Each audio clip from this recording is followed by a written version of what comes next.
السلام علیکم۔ مسلم تاجروں کا متنبہ ہونا چاہیے، جو شخص مسلمانوں کی مجبوری سے فائدہ اٹھا کر گرا قیمت پر اشیاء بیچے گا، اللہ اس کو تنگ دست اور کوڑھی بنا دے گا۔ بقلم محمد عطا اللہ سمیعی۔ جہاں رمضان کی آمد ہوتی ہے، وہیں ہر شے کی قیمت آسمان چھونے لگتی ہے۔ اکثر مسلم تاجر بھی ہر چیز کی قیمت بڑھا دیتے ہیں اور اس ماہ کو تجارت کا سیزن بولتے ہیں۔ پھلوں کی قیمت بڑھ جاتی ہے، کھجور گرا قیمت ہو جاتی ہے، کھانے پینے کی تمام اشیاء عام دنوں کی نسبت زیادہ قیمت پر بیچی جاتی ہے، اور اس جرم میں ریہڑی والوں سے لے کر شو روم والوں تک سبھی شامل ہیں، الا ماشاءاللہ جس کے دل میں اللہ نے اپنا خوف ڈال رکھا ہے۔ جبکہ اللہ تعالیٰ اس ماہ میں اپنی طرف سے رحمتوں کی برسات فرماتے ہیں۔ عام دنوں کی نسبت زیادہ فضل و کرم کا معاملہ ہوتا ہے۔ ایک نفل کا ثواب فرض کے برابر اور فرض کا ثواب 70 فرضوں کے برابر دیا جاتا ہے۔ گنہگاروں کی مغفرت کے فیصلے ہوتے ہیں، لیکن ایک مسلمان تاجر اس ماہ میں عام دنوں کے مقابلے 70% زائد منافع لیتا ہے۔ اس کی چاندی ہوتی ہے اس ماہ میں۔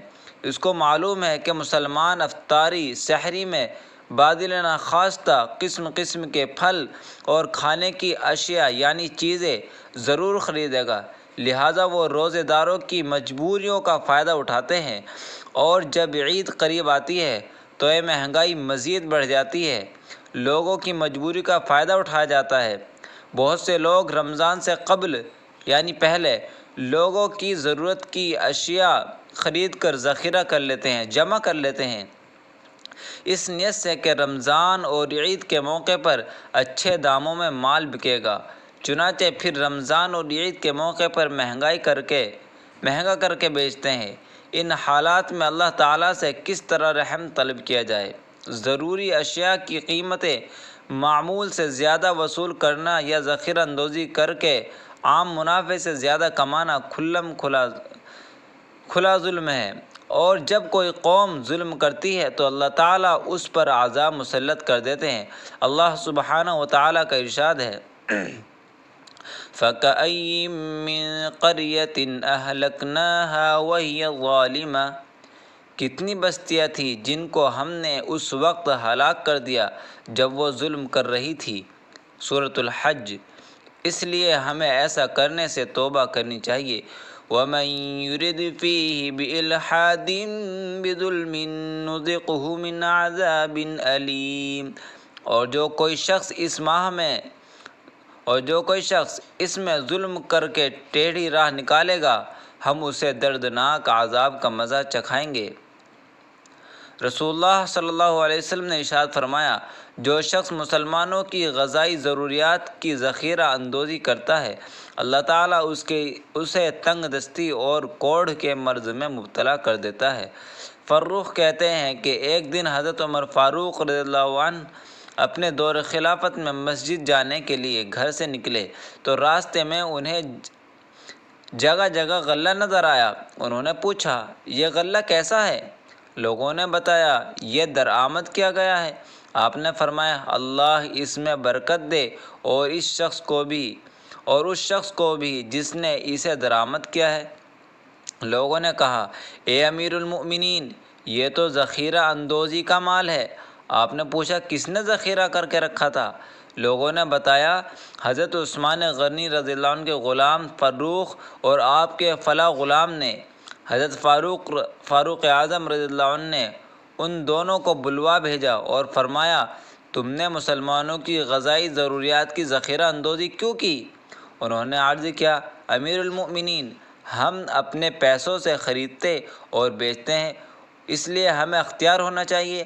آپ نے فرمایا، میں نے رسول اللہ صلی اللہ علیہ وسلم کو ارشاد فرماتے ہوئے سنا، جو شخص مسلمانوں کی غذائی ضروریات کی ذخیرہ اندوزی کرتا ہے، اللہ تعالیٰ اسے تنگ دستی اور کوڑھ کے مرض میں مبتلا کر دیتا ہے۔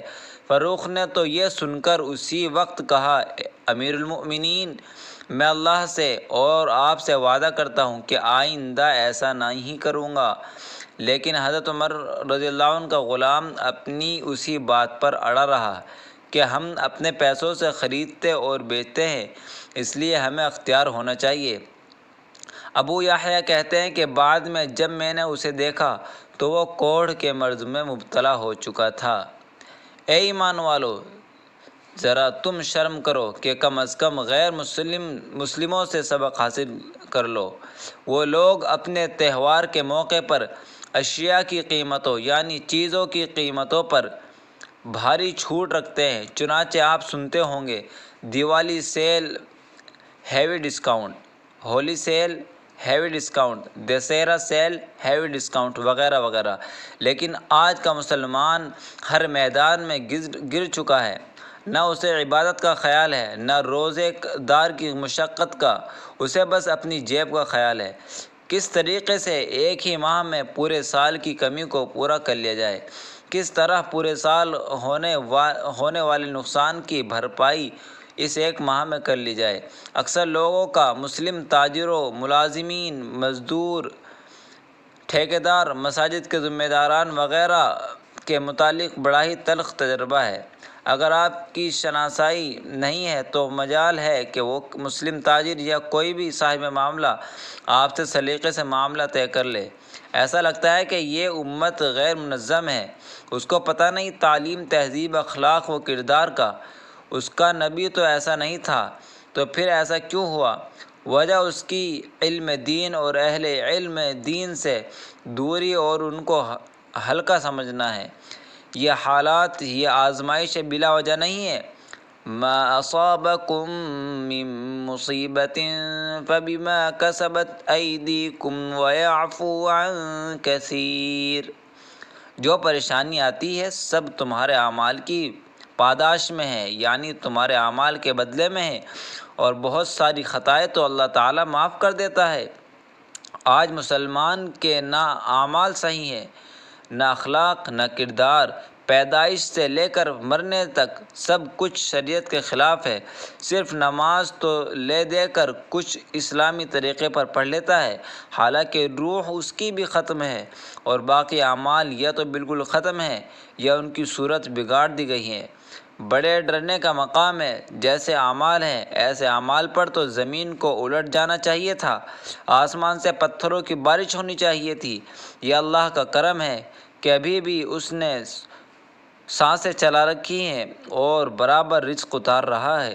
رمضان میں اپنے لیے مغفرت کا سامان کیجیے کہ جہنم کا عذاب بڑا سخت ہے۔ اللہ تعالیٰ ہماری جہنم کے عذاب سے حفاظت فرمائے۔ دوستو، اس ویڈیو کو لائک کیجیے، اپنے دوستوں کے ساتھ شیئر کیجیے، اور ابھی تک آپ نے اگر میرے چینل کو سبسکرائب نہیں کیا تو سبسکرائب کر لیجیے۔ میں ایسی اچھی ویڈیو اور آپ کے لیے ٹیکنیکل ویڈیو لاتا رہتا ہوں۔ السلام علیکم۔ Thank you for watching. Like, subscribe and share.